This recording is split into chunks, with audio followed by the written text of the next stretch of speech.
Hello friends. Did you know that nearly 80% of people who watch these videos aren't subscribed? If you enjoy this kind of content, I'd really appreciate it if you hit that subscribe button. It helps the channel more than you think. Please leave a like, share your thoughts in the comments, and let me know where you're watching from. Your interaction helps these stories reach more people. Thank you for being here. I don't usually do this. I don't usually sit down and write out a narrative like I'm trying to convince somebody of something. I file my reports. I fill out the incident forms. I log what I saw, what I did, what I collected, what I handed off. I sign my name at the bottom and I move on. This isn't that. This is me taking what I've kept in my head for years and putting it somewhere outside of me. Because I've started to realize the difference between I can handle it and I'm the last person who still remembers what actually happened. I've been working as a backcountry ranger in the Montana Rockies for a little over a decade. 11 years, give or take, depending on how you count seasonal time. Bitterroot range for most of it. The kind of country where the map looks clean until you're standing in it, and then you realize it's all folds and drainages and dead zones and little pockets where your radio turns into a paperweight. People ask the same questions. Bears. Lions. Weather. Tourists who wear sneakers on a ridge and then call for a helicopter when they get cold. I tell them the paperwork. It's the safest answer. It doesn't invite a follow-up. The real answer is that the mountains here feel old in a way that isn't geological. You can stand under lodgepole and Douglas fir and feel the place listening. Not like something with ears. Like a system. Like a basin that holds sound and keeps it.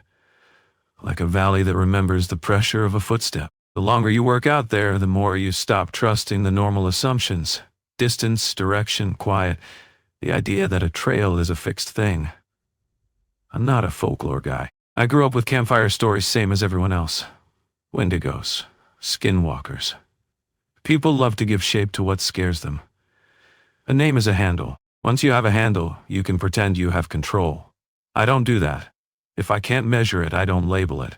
If I can't put it on a form, I don't talk about it at the station break room. You learn quickly which stories get you laughed at, and which get you quietly moved off the schedule. What I'm about to describe didn't start as a big thing. It started as a standard overdue hiker call. The kind that fills most of September. Weather still decent. Leaves starting to go. People pushing one last trip before the first real snow. Early September, 2016. Bitterroot Range Field Office. I was working with another ranger named Cold Dirty that week. A guy older than the job itself. The kind of ranger who could tell you what week it was by how the sap smelled. Cole didn't waste words. If he spoke, it mattered. He also had a habit I didn't notice until later. When something didn't fit, he'd stop writing. He'd stare at the page like the paper was to blame. The call came in on a Tuesday morning from dispatch. County level, but they route through us when it's a permit trail and the missing party checked in at a station. 2 hikers. Couple. Drove up from Missoula. 3-day hike planned on Painters Creek Trail. They'd gotten their wilderness permit on Friday. They told the volunteer coordinator they'd be back by Monday afternoon. Monday came and went. No contact. Emergency contact called in Tuesday morning. Woman's sister. Standard protocol. Verify vehicle. Confirm permit details. Initiate initial sweep. Request SAR activation if we find credible indicators. Cole and I loaded out like we always do. Packs with the basics. First aid, tarp, headlamps, extra layers, food for 24 hours even if we plan to be out less, field forms, flagging tape, camera, Garmin GPS unit, handheld radio, bear spray. I checked the radio twice because Painters Creek has dead spots and I don't like surprises. We drove out to the trailhead. The lot was half full, which wasn't unusual. Painters Creek is a beginner-friendly climb to alpine lakes. People go up there to feel like they did something wild without actually being far from their car. Their vehicle was easy to spot because the dispatch description was precise. Blue Honda CR-V faded Yellowstone bumper sticker. Parked straight, not backed in, which is what locals do. Doors closed. No obvious damage. No broken glass. No blood. Nothing dramatic. I tried the driver's side door out of habit. It opened. Unlocked. That was the first moment I felt the shift. Not fear. Not a horror movie chill. Just the professional signal that something is wrong before you have the data to say why. People don't leave their car unlocked at a trailhead. Not even out here. Not even people who think Montana is some wholesome postcard. Trailheads are where opportunists go because hikers leave things. Cole stood behind me and looked past my shoulder into the vehicle without touching anything.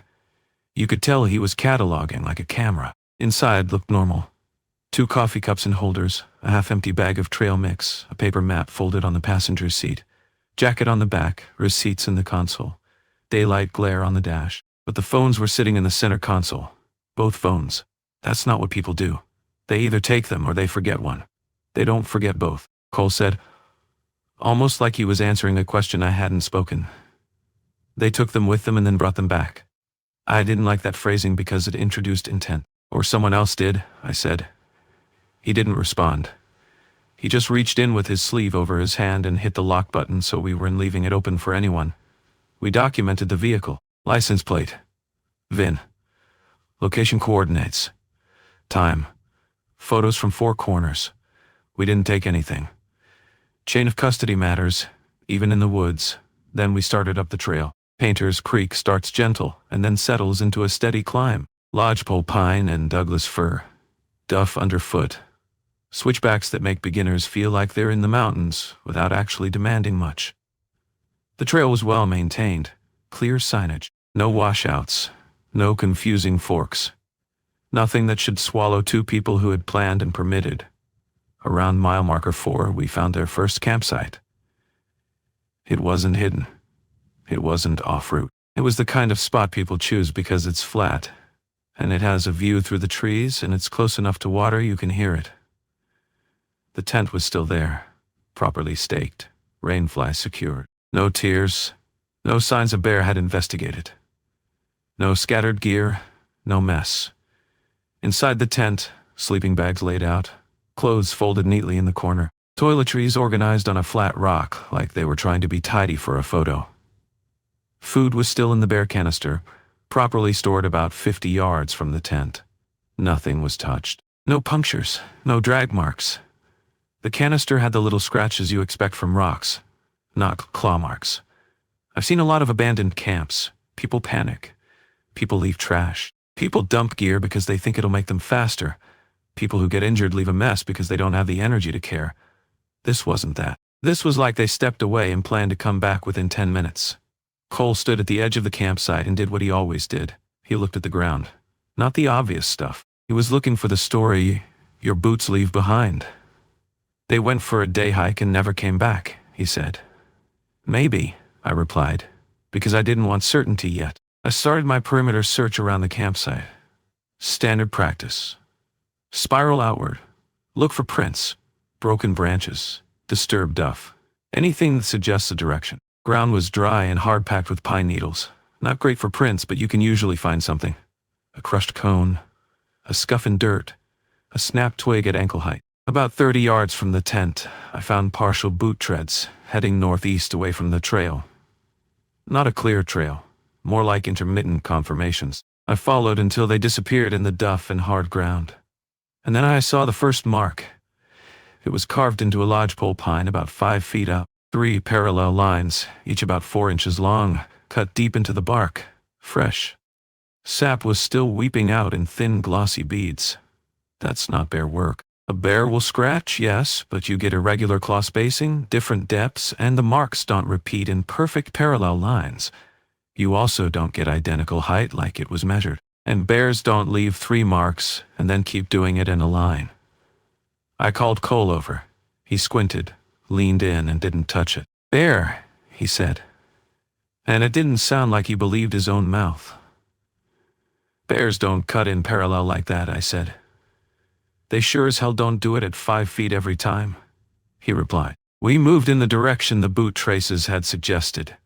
Every 50 yards or so we found another tree with the same 3 marks. Always the same height. Always the same depth. Always on the northeast face of the tree, as if whoever, or whatever, was doing it cared about orientation. The marks weren't random. They were a path. We left the established trail and started bushwhacking, following those marks deeper into thick underbrush. Deadfall. Brush. The kind of terrain that eats your ankles and your patience. The kind of terrain that recreational backpackers don't choose when they're wearing shorts and trail runners, which was what the missing report said. We weren't moving fast, because you can't move fast and read the woods. You move fast and you miss the thing that matters. Cole kept glancing up like he was checking the canopy, which is something you do when you're listening for birds or watching for weather changes. After about an hour of following the marks, Cole stopped dead. "You hear that?" he asked. I stopped too and did what I've trained myself to do. I shut my own noise down, breathing slow, eyes still. Let the environment come back. At first I heard wind in pines and distant bird calls. Normal, baseline. Then I caught it, low and rhythmic, so faint I thought it was my own blood pressure. Not humming, not machinery. Voices, not speaking, not talking, a cadence. A repetition, like a song you can't understand, but your brain recognizes it as human patterning. Cole didn't move his feet. He just turned his head in the direction of the sound. "It's not on the trail," he said, which was obvious because we were nowhere near any established route. That didn't mean it wasn't people. People get lost. People do weird rituals. People do drugs. People go into the woods to do things they wouldn't do in town. But there was a quality to the sound that made it hard to classify. We moved toward it, slowly, hands near bear spray. Not because I thought bear spray would help against whatever it was, but because it's what you do when you go into unknown. A tool in your hand keeps your brain from spinning out.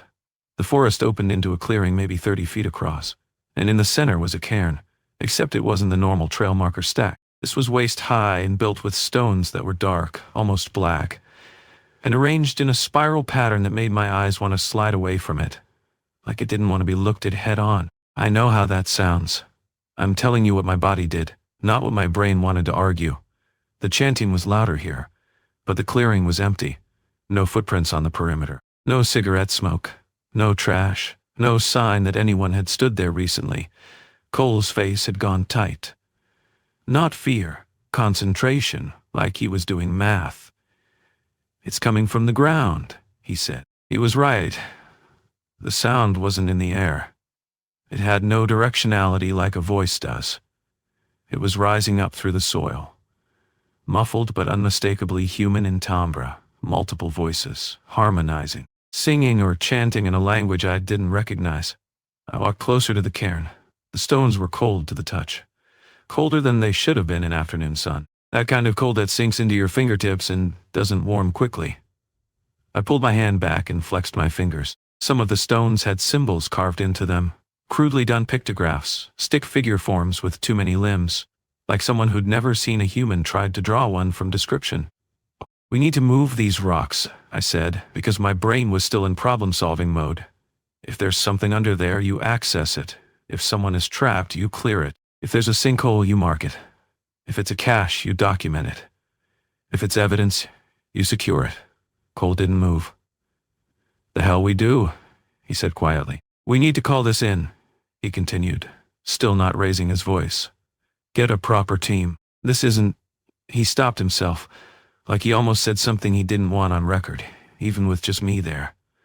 I lifted my radio and tried dispatch anyway. I knew it wouldn't reach. You do it because it's habit, and because on the 1% chance it goes through, you'll be grateful you tried. Nothing. Static. Dead air. Cole didn't bother with his. He just looked at me. "You know it won't work out here," he said. I did. We were too deep in backcountry, too many ridges between us and the nearest repeater. Satellite phone was in the truck. We'd come out thinking this was a simple overdue couple check, not this. I started moving stones, not ripping it apart. Not in a panic. Slow, careful, documenting with my eyes, because we didn't have time to set up a full scene. Each stone was heavier than it looked, dense, the kind of weight that makes you wonder what it's made of, like it was holding cold inside it. Cole cursed under his breath but helped me. He didn't want to, but he also didn't leave me doing it alone. That's the kind of man he was. You don't abandon your partner because you disagree. We worked in silence. Lift. Set aside. Lift, set aside. The chanting got clearer the lower we went, like we were removing a lid from a pot. My hands went numb. Not just cold. numb like nerve deep. The stones weren't just cold. They were actively pulling heat out. Under the last stone was a hole, not a natural hole, not a rodent burrow, not an old root pocket. This was cut straight down into the ground, roughly circular, about 3 feet wide. The edges were clean where soil had been removed, like someone dug it and then reinforced the opening by the way the walls didn't crumble. The chanting was clear now, echoing up, and there was a smell. Wet earth, copper, and something else, organic and wrong, like old blood left somewhere it shouldn't be, mixed with the sour smell of roots. I leaned in and angled my flashlight down. The beam didn't hit bottom. I saw rough dirt walls and roots like veins. No floor, just darkness swallowing the light. Cole was breathing slow through his nose.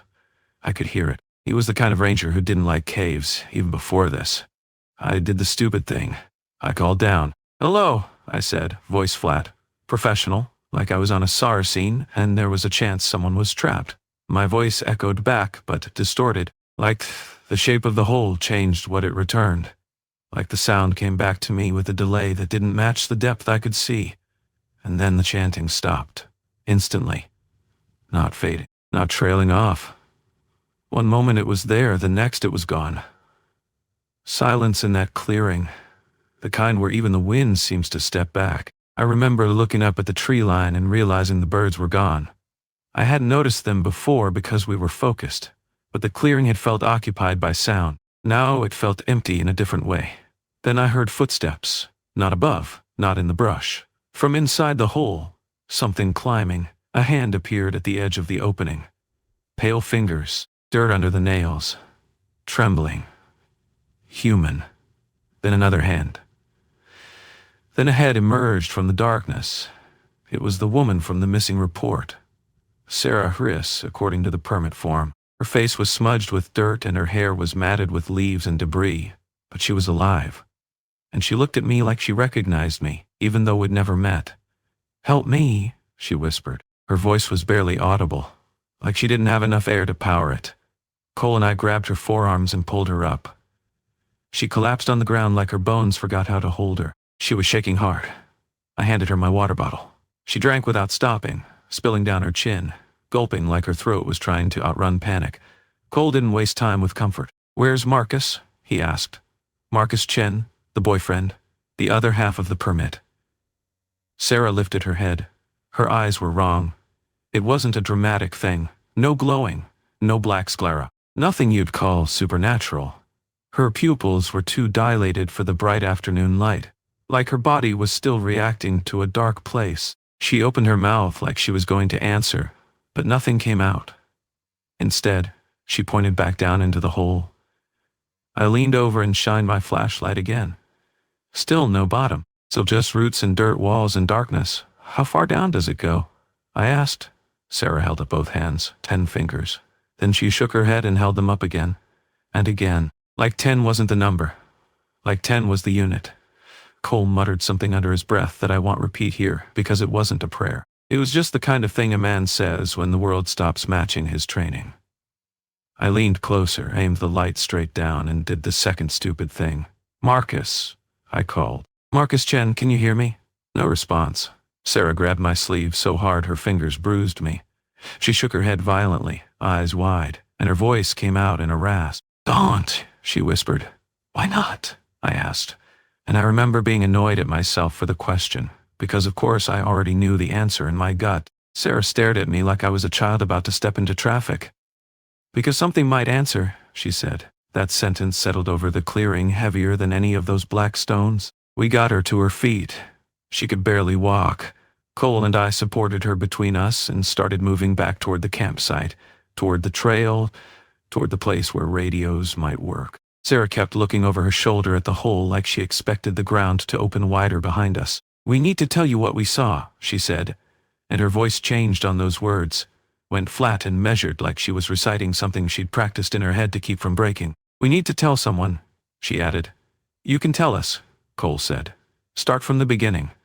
She was quiet for a long time as we walked, long enough that I thought she'd shut down. Then she spoke, still in that flat tone that didn't match the tremble in her hands. We were at our campsite on Saturday night, she said. We'd hiked up, set up the tent, cooked dinner. Everything was normal. She took a breath like she needed permission from her own lungs. Around midnight, I woke up because Marcus was shaking me. He said he heard something outside. Voices. People talking. I looked at Cole. He was listening without expression. I told him it was other campers, she continued. But he insisted it was coming from the forest, not the trail. Her eyes kept shifting to the trees as if she expected them to rearrange. We got dressed, she said. We went outside. She paused. There were lights in the trees, she said. Not flashlights. Not headlamps. They moved wrong. What do you mean, wrong? I asked. They floated, she said. And there were shapes around them. People, but not quite right. She stopped again, and I saw her swallow like her throat hurt. Their proportions were off, she said. Too tall, arms too long. And they were walking in a circle around a single tree, round and round, chanting the same phrase. I wanted to say hypoxia. I wanted to say panic. I wanted to say she watched a group of campers messing around and her brain filled in gaps, but I couldn't. Because my hands were still numb from the stones, and because the hole had been real, and because the chanting from the ground had been real. And then one of them turned and looked at us, she said. Her breathing got faster on the next words, and she had to force them out. It smiled, she said. We were back at their original campsite by then, the tent still there like a joke. Cole slowed, scanning the ground again, scanning the trees, scanning for those 3 marks. Sarah looked at the tent like she'd never seen it before, like it belonged to another person. Marcus started walking toward them, she said. I tried to stop him. He wouldn't listen. It was like he was sleepwalking. Her fingers were still bruising my sleeve.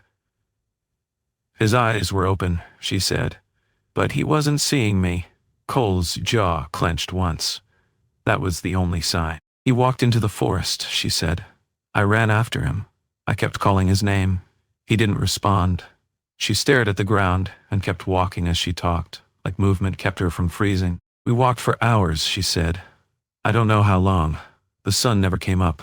It stayed dark the whole time. I stopped walking for a second because that didn't fit. I looked up at the sky. It was afternoon. Normal light through trees. Normal shadow angles. Sarah didn't seem to notice my pause.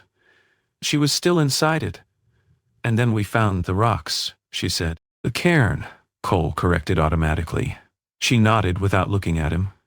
They were standing around it, she said, waiting. That word again, waiting. When we got close, they stepped aside and pointed down at the rocks. Marcus started moving them. Her voice tightened. He was crying, she said. But his hands kept working, like he couldn't stop. I felt my stomach sink because I had just done the same thing. Not crying, not yet, but moving stones like it was the only possible action in the universe. When he uncovered the hole, Sarah said, they pushed him in. Cole finally spoke, very softly. Did he scream? Sarah shook her head once. No, she said. He just fell. She swallowed again. Then they looked at me, she said. And I don't know why I did it, but I stepped forward. And they pushed me too. Cole and I exchanged another glance. We didn't say it out loud, but both of us were thinking the same thing. If she was telling the truth, then the hole wasn't an accident. It was a mechanism. Sarah kept going. I fell for a long time, she said. When I landed, Marcus was there. We were in a tunnel, a corridor carved out of stone. A corridor under a mountain in a place where the geological maps didn't show any known cave systems that deep. There were more of them down there, she said. Dozens. They were doing something to the walls. Carving? I asked. Sarah nodded, then hesitated. Writing, she said. Or uncovering. The light was wrong down there. Cole's eyes flicked to me. Light wrong? Stars wrong? Trees wrong? I didn't know it yet. But those phrases were going to follow me for years. Marcus tried to talk to them, Sarah said. He asked questions. Where are we? What do you want? She let out a humorless breath. They didn't answer, she said. They just kept working. Then her voice dropped lower. And then Marcus realized something, she said. He said they weren't carving. They were uncovering. Cole stopped walking. I stopped too, because his body language was a warning. Sarah looked at us both. This writing was already there, she said. They were just removing dirt. I felt my skin go tight on my arms like goose flesh. Old writing, under rock, under mountains. Not a new thing, not a human thing, Sarah continued, and the flatness in her voice cracked for the first time. Marcus touched one of the symbols, she said. Her hands began to shake harder. As soon as he touched it, he started screaming. She said, "He fell. He seized. Foam. He died." Cole didn't react. He didn't flinch. He just listened like a man recording a statement. And they watched, she said. They didn't try to help. They didn't stop it. They just watched him die. Sarah took a breath that sounded like it hurt. And when he stopped moving, she said, they picked up his body and carried it deeper into the tunnel. She looked at me, her pupils still too large. I ran, she said. I ran back the way we came. I found the hole. I climbed. For hours. She raised her hands, and I saw the damage. Nails broken, fingertips raw, skin torn. But they could have stopped me, she said. They didn't. Cole's eyes narrowed slightly. They let you go, he said. Sarah nodded. They wanted me to leave, she whispered. They wanted me to tell someone. Tell someone what? I asked. Sarah stared past me into the trees like she was listening to something I couldn't hear. That they're awake now, she said. That the writing is instructions. Her voice went even quieter. And that Marcus's death activated something, she said. He was the first, but he won't be the last. We reached the main trail just as the air felt different, more open, less pressed in. The kind of subtle shift you feel when you've been in dense timber and then step into a corridor of cleared ground. That's when my radio crackled back to life. I called dispatch, gave our location, requested medevac, request SAR escalation, request county sheriff notification. The response was standard and calm, like it always is on the radio when you're describing something that doesn't fit the form. They asked for vitals, they asked for patient condition, they asked for coordinates. They didn't ask about holes or chanting. You learn quickly that the radio is for what can be handled. Everything else goes into your head and stays there. We got Sarah back to the trailhead. She was barely conscious by then, moving on autopilot. I kept expecting her to look back and scream that we were being followed, but she didn't. She just walked like her body didn't trust stopping. Once we were in range, the helicopter came in. Missoula medevac. Rotors chop in the air. Dust kicking up. The kind of normal chaos that makes you feel safe because it's predictable. We handed her off. I gave the medic a quick summary. Dehydration, malnutrition, likely shock, possible hypothermia earlier. I didn't mention the rest, not because I was hiding it. Because you can't. You don't have the words to say. She climbed out of a hole that wasn't there yesterday. County sheriff met us at the trailhead. I gave my statement. Cole gave his, shorter. We submitted our initial incident forms. The sheriff wrote, presumed environmental exposure more than once, because that's what the form expects. The recovery team went up the next day. They found nothing. That's not a metaphor. That's the official record. No cairn, no black stones, no hole, no disturbed ground, no tunnel, no bodies. Just a clearing with normal rocks and normal trees. They documented the campsite. They ran grid search. They brought dogs. The dogs didn't alert. They flew aerial. They found nothing. The official report listed Marcus Chen as missing, presumed dead due to environmental exposure. Sarah Hriss was treated for dehydration, malnutrition, and what the doctors called a dissociative episode. She spent 2 weeks in psychiatric care. When she was released, she moved back to Seattle. As far as I know, she never set foot on a trail again. Cole retired 3 months later. No big announcement. No party. He just turned in his keys and stopped showing up. When people asked, he said his knees were bad. That wasn't true. Cole's knees had been bad for 20 years. He could still hike circles around most of us. I thought about quitting too. I should have. But this job has a way of making you think you can outlast anything. You tell yourself it was one bad incident, One strange day. One set of circumstances. You tell yourself that if you follow protocol, you'll be fine. 2 weeks after Marcus Chen disappeared, I got another missing person call on Painter's Creek. Solo hiker. Male. Early 30s. Experienced. Last seen heading up that same trail. Same trailhead. Same routine. Same paperwork. Same drive. And when I reached mile marker 4, where the original campsite had been, I found his camp. Everything normal, except his phone was sitting on a rock outside his tent. Turned on. Battery full. A video queued up on the screen like he'd placed it there on purpose for someone else to find. I hit play. The footage was shaky, filmed at night with the phone's flashlight. A forest clearing, a cairn made of black stones, shapes standing around it. Tall shapes, wrong proportions, just at the edge of the light where the camera didn't want to focus. The hiker's breathing was fast in the audio, the kind of breathing you hear right before a panic attack. The camera panned across the shapes. Then it turned back the way he'd come, and I saw the marks. 3 parallel lines carved into trees, fresh cuts, sap still shining, leading away from the clearing, leading toward the trail, leading toward where I was standing, holding his phone in daylight. The video ended. There was no last scream, no dramatic moment. Just a cut to black like the phone stopped recording because the hand holding it stopped being able to hold it. I didn't find the hiker, but I found the trail of marks. Fresh. A line of 3 cut invitations leading northeast into timber.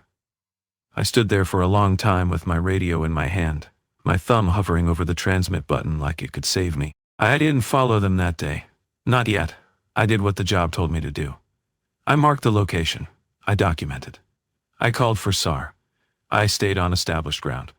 I acted like a professional. And all the while, in the back of my mind, I kept replaying one sentence from Sarah Hriss, the one that had landed heavier than a mountain. Don't call to him, because something might answer. At night, back at my cabin, I washed my hands 3 times, because I could still feel that cold in my fingertips like it had soaked into the bone. I wrote the incident summary. I attached the video evidence. I sent it through proper channels. And the next morning, the email chain came back with a short response. File received, evidence logged. Continue standard operations. Do not speculate. Cole's name wasn't on the thread. I sat on my porch with coffee and listened to the normal morning sounds. The wind, a distant bird call, a truck on the highway, and I tried to convince myself that what I'd heard in that clearing was just people. Just a prank. Just a group messing around. Then I noticed the sap on my gloves. I'd left my gloves on the porch rail overnight. Morning sun on them. On the fingertips, where I'd lifted the black stones, there were small dark smears that hadn't been there before. Almost like soil. Almost. I brought the glove up to my face and smelled it. Wet earth. Wet earth. Copper. And something else I couldn't identify. Something organic and wrong. I put the glove down slowly and looked out toward the timberline, like I could see 12 miles through ridges and valleys. I couldn't. But I knew the direction anyway. Northeast. The same direction as the marks. The same face of every tree that I'd cut. That was the first time I understood, in a way that didn't feel like imagination, that the trail wasn't the only thing being mapped out there. Something else was laying down a route, and people were following it, whether they wanted to or not. I didn't sleep the next night. Not because I was afraid of bears or mountain lions, because I kept thinking about that hole, and the way the sound had risen from below like it had been waiting for someone to take the lid off. And because around 3:00 a.m., when the cabin was quiet enough that I could hear the settling of the wood, I heard something else underneath it. Not in the room. Not outside. Below. A low rhythmic cadence. So faint I could have convinced myself it was my heartbeat. Except it wasn't in time with my pulse. It was slower. Steady, patient, like a chant that didn't need lungs. And I realized my biggest mistake wasn't moving the stones. It was thinking that whatever was under the mountains needed me to find it. I think it had already found me. I didn't report the sound I heard that night. There isn't a box for it on any form, and even if there were, I wouldn't have known how to phrase it without sounding like I was reaching. Possible subterranean vocalization of unknown origin would have gotten a red pen through it and a recommendation for sleep. So I kept it to myself. That's how it usually starts. You tell yourself you'll wait until you have more data, until there's a pattern. until something happens that forces the issue. You convince yourself silence is professionalism. 2 days later, SAR officially suspended the search for the solo hiker. No body, no gear, no signal pings. Same language as before. Environmental exposure. Likely fell off trail. Likely succumbed to terrain. Likely. Painter's Creek stayed open. I didn't argue. Not out loud.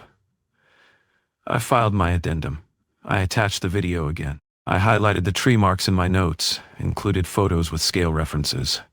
I kept my language neutral. No speculation. No adjectives. The response came back the same way it always does when you're circling something nobody wants to touch. Noted. That word is the graveyard of reports. The next missing person came a week later, and another 2 weeks after that. Not all of them on Painter's Creek, but close enough that my map started to look wrong when I put the pins in. Northeast trending. Same orientation as the marks. Same slope aspect. Same elevation band. I stopped calling it coincidence when the fourth one matched. Every case had something small that didn't fit. A phone left behind but powered on. A camp set up too neatly. Food untouched. No sign of struggle. No reason to leave the trail. And in 2 of them, tree marks. 3 lines, same height, same spacing, fresh set. I started carrying calipers in my pack. Not officially. Just slipped into a side pocket. I measured depth and width whenever I found a mark. They were identical within millimeters. That's not how humans carve trees. Even careful ones. Even with tools. That's not how animals do it either. I didn't tell anyone I was doing that. Cole used to say there are things you only notice once you stop trying to explain them. I understood what he meant now. Explanation closes doors. Observation keeps them open. By mid-October, I stopped working Painter's Creek patrols unless I was assigned. Not avoidance. Strategy. I wanted distance so I could see the pattern instead of drowning in it. That didn't help. The pattern moved. I found the marks on Northern Ridge Trail, 12 miles from Painter's Creek. Same orientation. Northeast face. Same depth. Same smell of sap and wet earth. I stood there with my map spread on a flat rock and felt something tighten in my chest. Trails don't migrate. Roots don't propagate. I did what we're trained to do when the ground doesn't match the map. I trusted the ground. I marked the tree. I took photos. I logged coordinates. I flagged the spot discreetly. Not enough to draw attention. Just enough that I'd recognize it again. I came back 2 days later. The flagging tape was gone. Not torn down, not weathered. Gone clean. The knot undone. The tree was still there. The marks were still fresh. New sap layered over old. Someone had come back and refreshed them. Or something had. That night, I dreamed of hands moving stones. Not my hands. Hands I didn't recognize. Pale, dirt-streaked, methodical. I woke up with my fingers aching like I'd been gripping something heavy for hours. I checked my hands in the dark.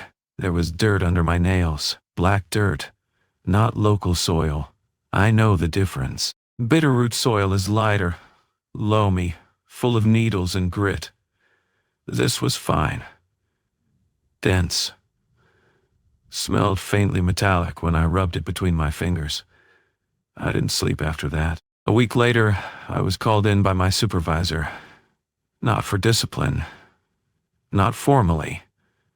One of those close-the-door conversations where nobody writes anything down. He asked me if I was holding up okay. That's how they phrase it when they're checking if you're becoming a liability. I said yes. He asked if I was sleeping. I said enough. He asked if I'd noticed anything unusual lately. That pause told me more than the question. I told him what I could without crossing the invisible line. Repeated disappearances, consistent indicators, tree markings, possible coordinated human activity. Suggested temporary closure of Painter's Creek and adjacent trails pending further review. He listened. He nodded. He didn't interrupt. Then he said something that made my stomach drop. "You're not the first one to suggest that," he said. I waited.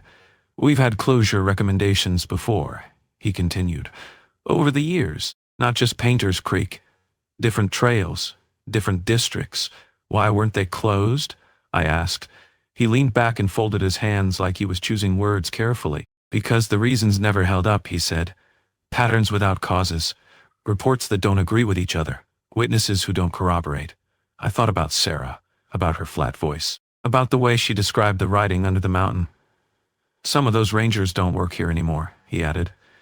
That was when I realized what kind of meeting this really was. Am I being pulled? I asked. No, he said quickly. Too quickly. Of course not. This is just a check-in. But he didn't meet my eyes when he said it. That afternoon, I drove back toward Painter's Creek without being assigned. I told myself I was just scouting. Just checking conditions. Just looking at something familiar to reset my head. The trailhead was quieter than usual. Fewer cars. Overcast sky. That kind of flat gray light that makes distances feel shorter than they are. I parked and sat in the truck for a full minute with the engine off. The silence felt wrong. Not quiet. Pressed. Like sound was being absorbed instead of traveling. I grabbed my pack anyway. At mile marker 3, I found the first new mark. Fresh. Sap still moving. At mile 4, the campsite was gone. Not disturbed. Not dismantled. Gone. No flattened grass. No fire ring. No tent impressions. Like it had never been there. But I knew exactly where it should have been. I'd stood there too many times. I checked my GPS. Coordinates were correct. I walked in expanding circles, slow and deliberate. 30 yards out, I found something else. A shallow depression in the ground, roughly circular, about 3 feet wide. The soil was compacted differently there. Darker, damp even though the surrounding ground was dry. I didn't touch it, I stood over it and listened. At first, nothing. Then, faintly, that same rhythm. Not loud, not audible in the normal sense. More like pressure changes you feel in your inner ear. The cadence was slower than before. Like whatever was producing it didn't need to hurry anymore. I stepped back. That was when my radio crackled. Not dispatch. Open carrier. I lifted it to my mouth. This is Ranger. I stopped myself. No call sign. No confirmation. I waited. Static shifted. Then I heard breathing. Not interference. Not wind. Breathing. Slow. Measured. Close. I lowered the radio slightly and stared at it like it might move on its own. Then a voice came through. Not speaking words. Not chanting. Just exhaling. In rhythm with the pressure I felt under my feet. I turned the radio off. I don't remember walking back to the truck. I remember being there. Keys in my hand. Heart pounding like it sprinted the whole way. I drove straight back to my cabin and locked the door behind me like that meant anything. That night, the sound came again. Not from below this time. From the trees. I heard it through the open window, layered under the normal forest noise like a second track playing slightly out of sync. I couldn't localize it. Every time I turned my head, it seemed to come from somewhere else. I sat on the edge of my bed until dawn, fully dressed, boots on. At sunrise, I found 3 marks on the pine tree at the edge of my property. 5 feet up. Same spacing. Fresh sap. I didn't call it in. I didn't take photos. I stood there and understood something I hadn't wanted to before. This wasn't confined to a trail. It wasn't waiting to be discovered. It was expanding, and it knew where I lived. That was the moment I stopped believing I could stay on the outside and just observe. Because observation goes both ways. From this point, the rules started to change. And the ones nobody ever writes down, the ones Cole never said out loud, became the only ones that mattered. I stopped thinking in terms of policy after that. Policy assumes the environment is neutral. It assumes the land doesn't react to attention. It assumes observation is a one-way act. You look, you record, you leave. The thing being observed doesn't adjust. That assumption was no longer holding. I didn't report the marks on my property. I scraped the sap off with a stick and burned it in the wood stove, then buried the ash behind the shed like that might erase a footprint. I washed the bark with water and soil until the cuts blurred into the tree's natural scarring. I told myself I was just being careful. That was the first unwritten rule I finally understood. Do not acknowledge the marks longer than necessary. Once you see them, you document quickly or you don't document at all. Lingering attention isn't neutral. It's read as interest. Over the next month, I started noticing the same behavior in other rangers, once I knew how to look for it. People stopped saying certain trail names out loud. Not formally. Just small hesitations. A glance before speaking. Substituting descriptions instead of names. That drainage east of the ridge instead of Painter's Creek. Maps on the briefing room wall changed. Pins quietly removed. Routes erased with whiteboard cleaner and never put back. Not officially closed. Just de-emphasized.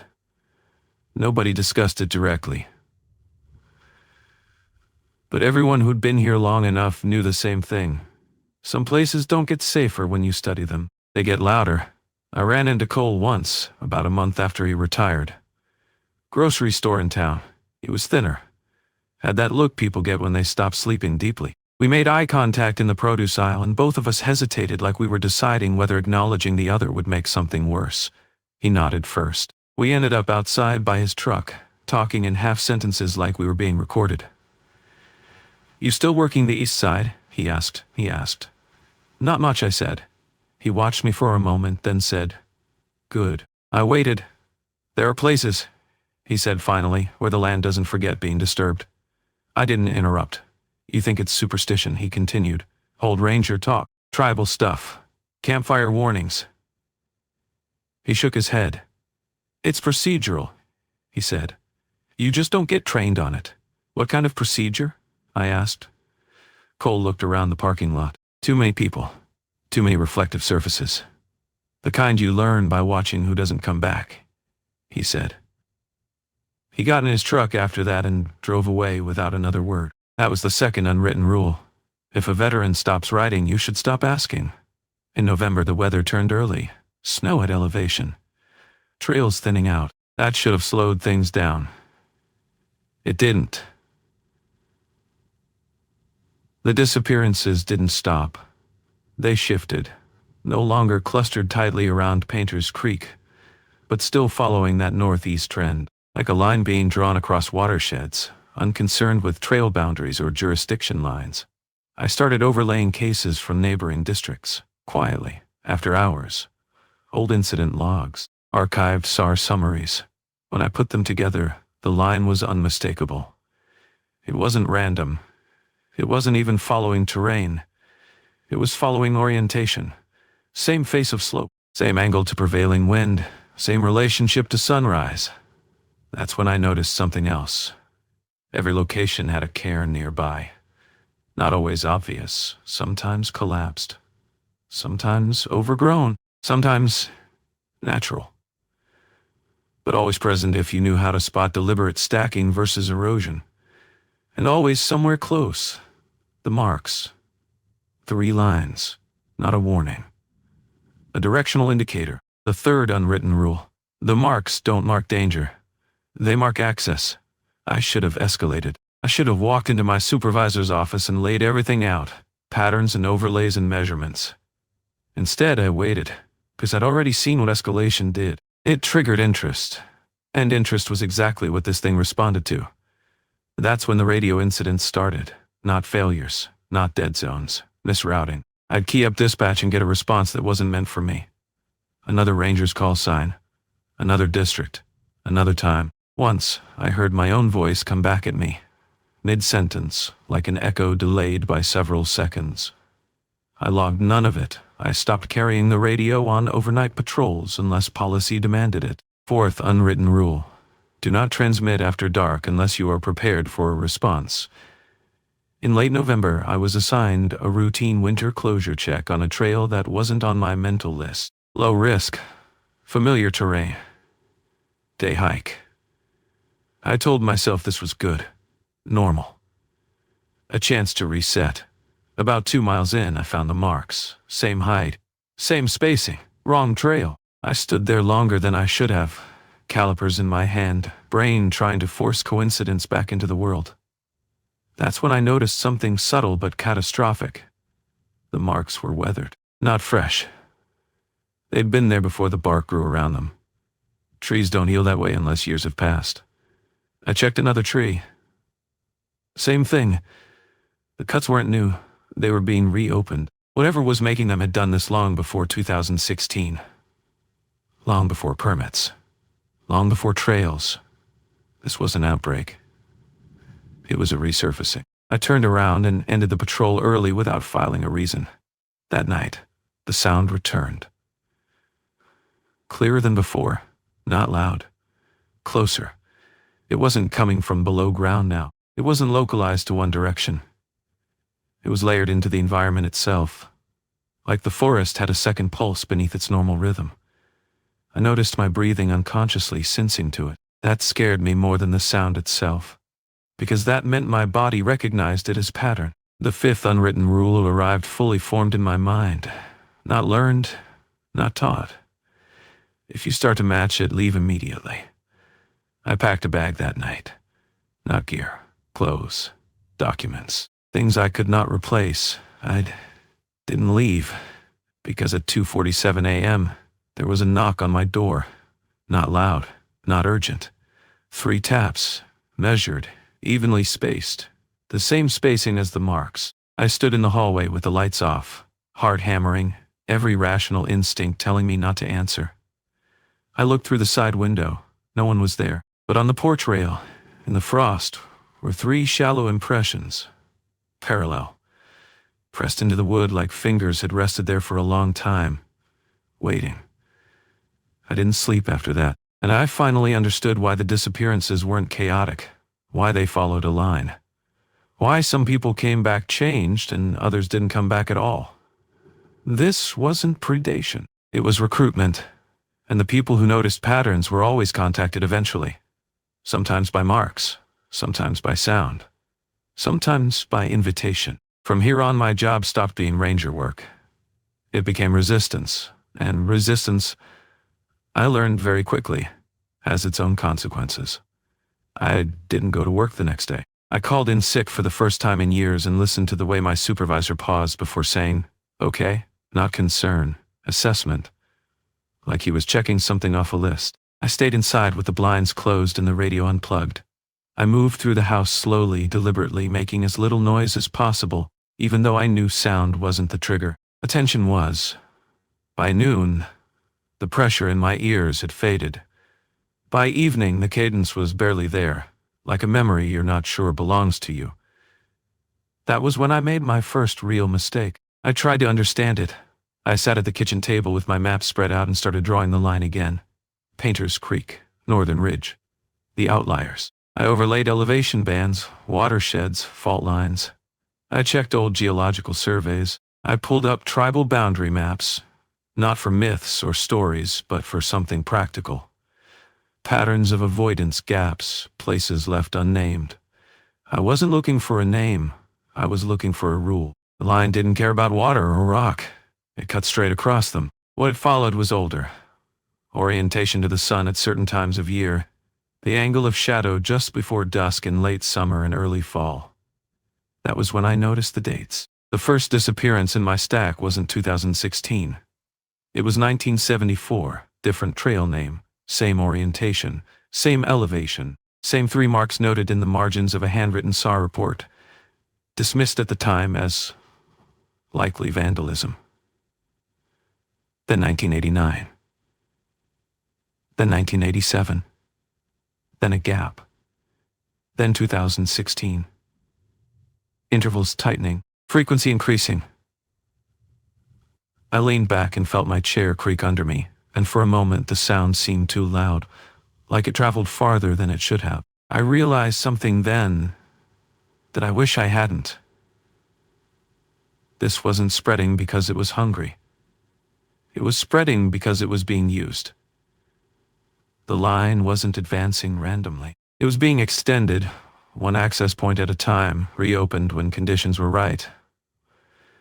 When enough people were present, when attention peaked, when the mountains were full, I closed the maps. I didn't want to look anymore.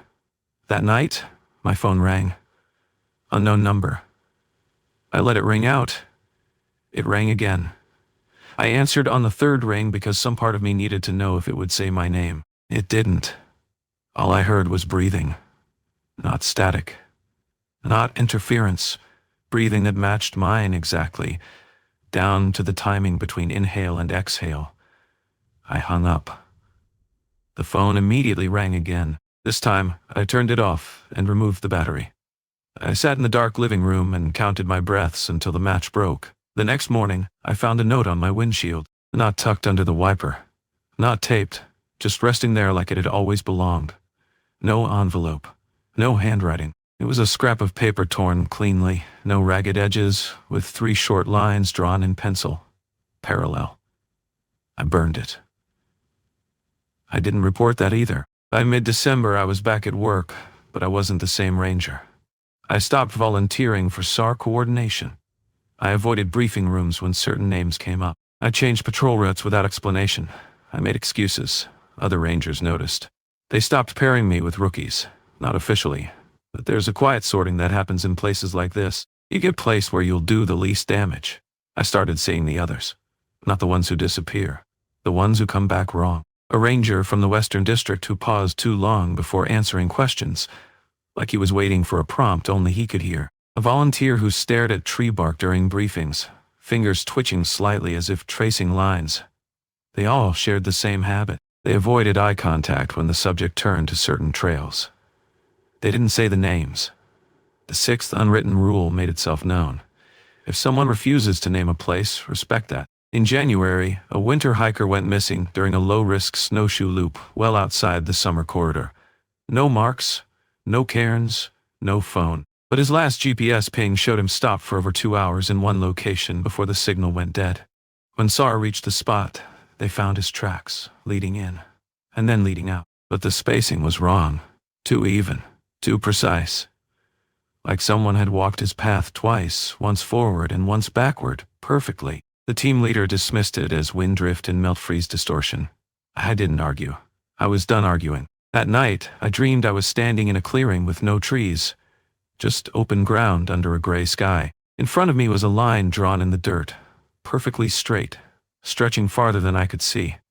On one side of the line, everything sounded normal. On the other, the cadence pulsed steadily, patient, inviting. I stood with my toes touching it and felt the pull. Not physical, not emotional, procedural, like the next step in a process that had already been decided. I woke up with my boots on. They were muddy. I hadn't left the house. I washed them anyway. By February, I stopped hearing the sound altogether. That scared me more than when it was loud. Silence meant one of 2 things: distance or accommodation. I didn't know which I'd achieve. Then the reassignment order came through. Temporary transfer, different district, administrative cover. Staffing needs. Geographically, it made no sense. Orientation-wise, it made perfect sense. They were moving me along the line. I understood then that this wasn't just the land reacting. The system was too, whether knowingly or not. The Park Service had learned to redistribute pressure, move affected personnel, shift attention, keep the roots from becoming too visible, containment through dispersion. I packed my gear that night. Not because I was going, because I knew eventually I wouldn't be given the choice. And the worst realization finally settled in. Heavy and unavoidable. Every time someone like me resists, documents quietly, avoids naming, avoids contact, the line still advances. Slower, but cleaner. And the people who disappear aren't random casualties. They're replacements.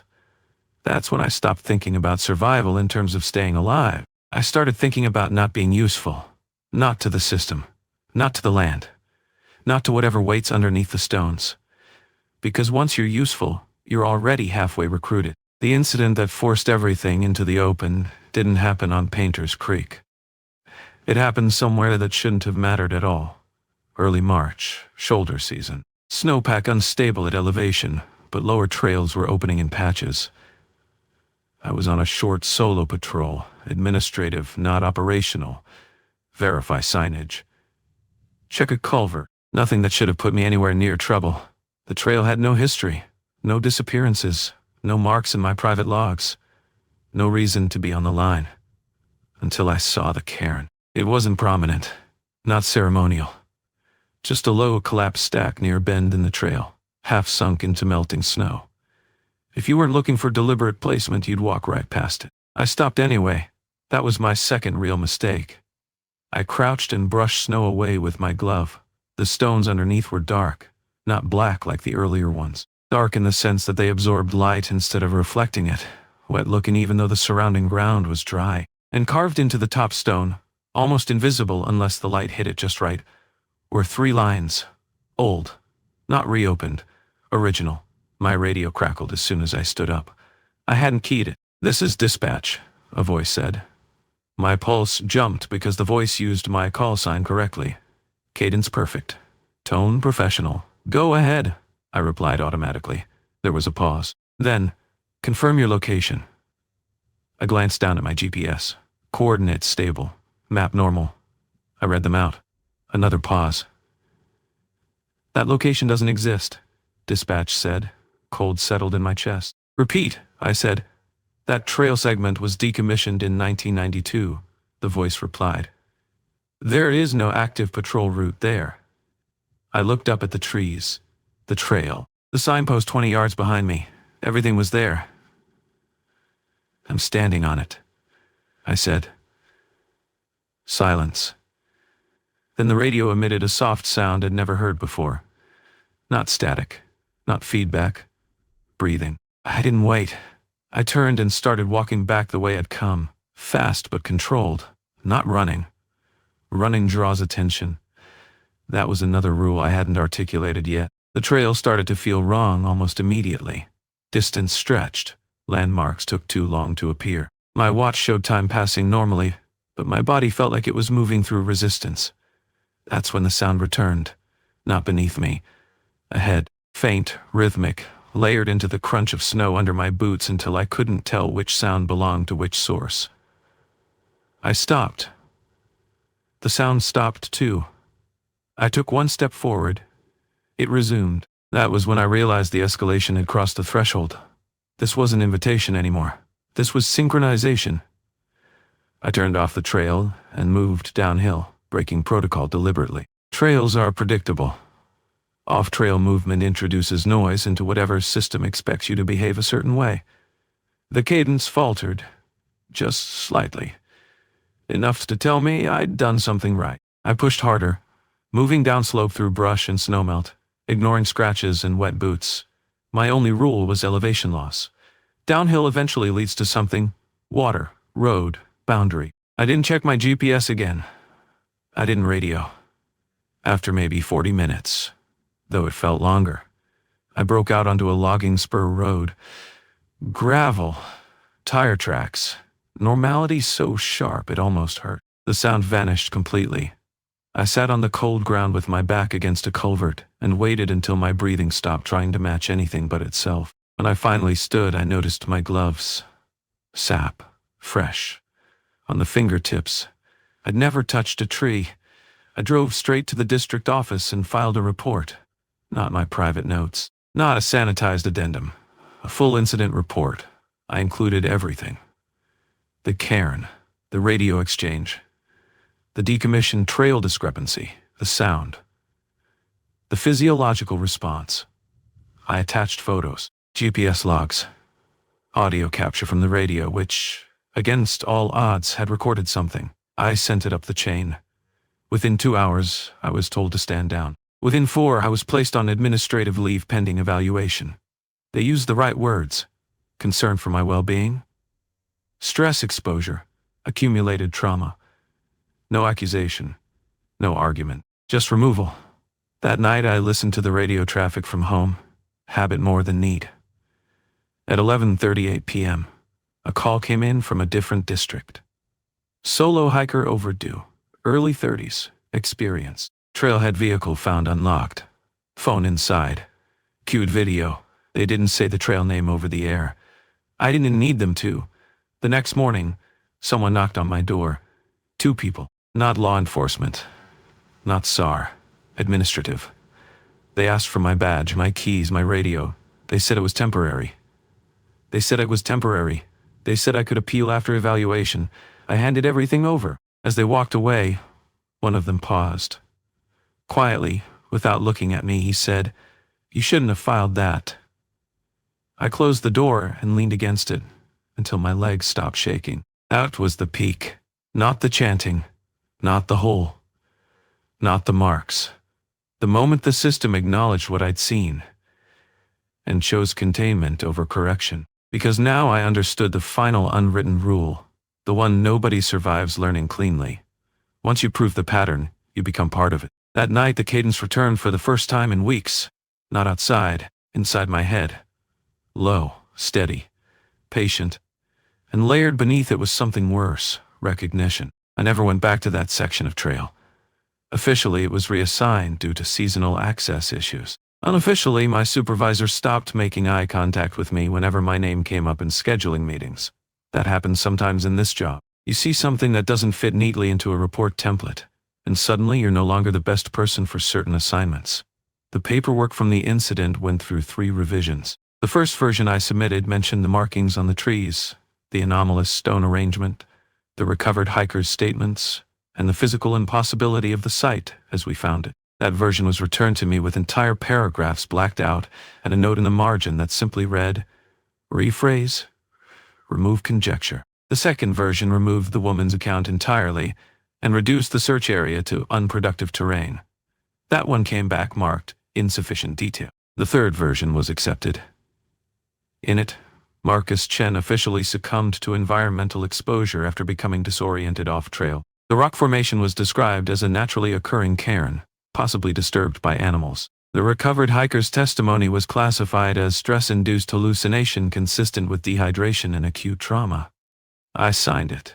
That's another thing people don't understand about this job. They think the hardest part is seeing bodies. It's not. The hardest part is knowing when to stop writing things down.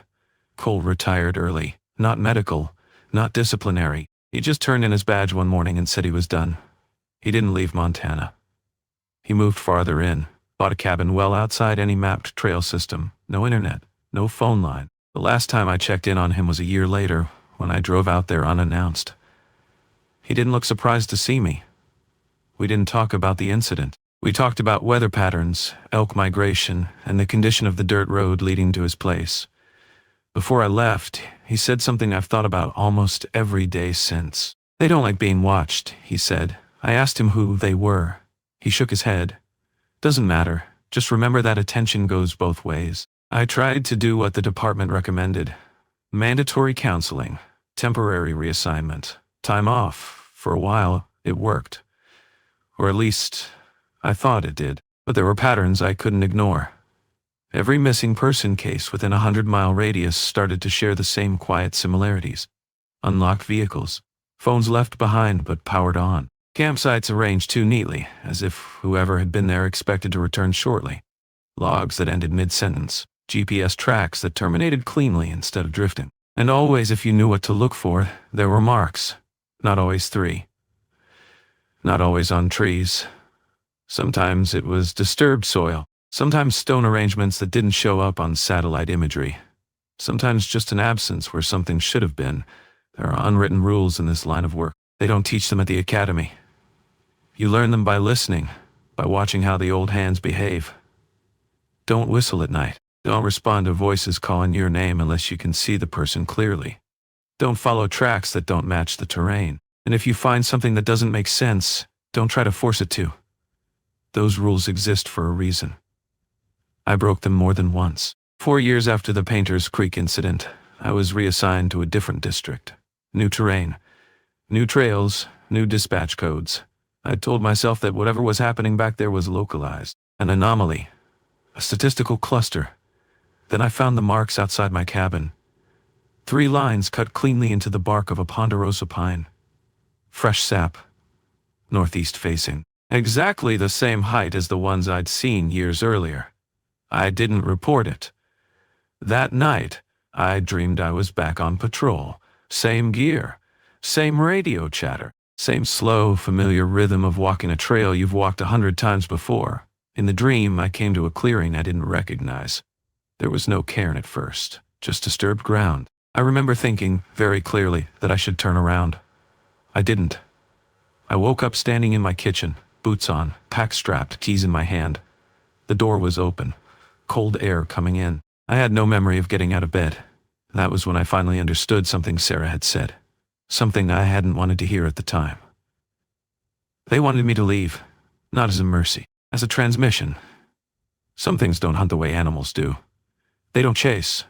They don't ambush. They wait to be noticed. They rely on pattern recognition, on curiosity, on the human need to explain what doesn't fit. The more people talk about places like that trail, the more people look for it. The more it exists. I've stopped hiking recreationally. I don't camp unless I'm required to. I don't take shortcuts. I don't follow unofficial paths. And I never ever respond to anything that sounds like it's trying to get my attention. But it's still there. I hear it sometimes over the radio. Not words. Just a rhythm underneath the static. Dispatch never acknowledges it when I ask for a repeat. They tell me the channel was clear. Last week I was reviewing old case files for a training exercise. I found a report dated 10 years before I was hired. Different ranger. Same general area. Same language used to describe a missing hiker who walked out of sight. The margins of the report were full of handwritten notes. Most were crossed out. One wasn't. Do not mark this on the map. I closed the file and put it back where I found it. If you're listening to this and you spend time in the wilderness, I'm not telling you to stay home. That's not realistic. And honestly, that's not how it works. Avoidance doesn't make you safe. It just delays things. What matters is awareness. Pay attention to what doesn't fit. Trust routines more than instincts. And if you ever find yourself somewhere that feels like it's watching you learn the rules, don't try to learn them faster. Leave. Because once you understand the pattern, once you see how the pieces line up, you're no longer just passing through. You're part of it. I'm still a ranger. I still file reports. I still answer the radio, but I don't pretend anymore that every trail leads where it's supposed to. Some of them lead inward, and some of them remember you. That's all I'm going to say. This is where the record ends. If you're still listening, thank you for staying with me until the end. Some stories don't end cleanly. Some places don't stay where we leave them. And some records exist only because someone decided they shouldn't disappear completely. If this account unsettled you, that's not an accident. The wilderness doesn't announce its intentions. It waits to be noticed. If you spend time out there, stay aware. Trust the rules that aren't written down. And if something feels wrong, don't try to understand it. Just leave. This is Ranger Whispers. I'll see you in the next report, if there is one. Good night.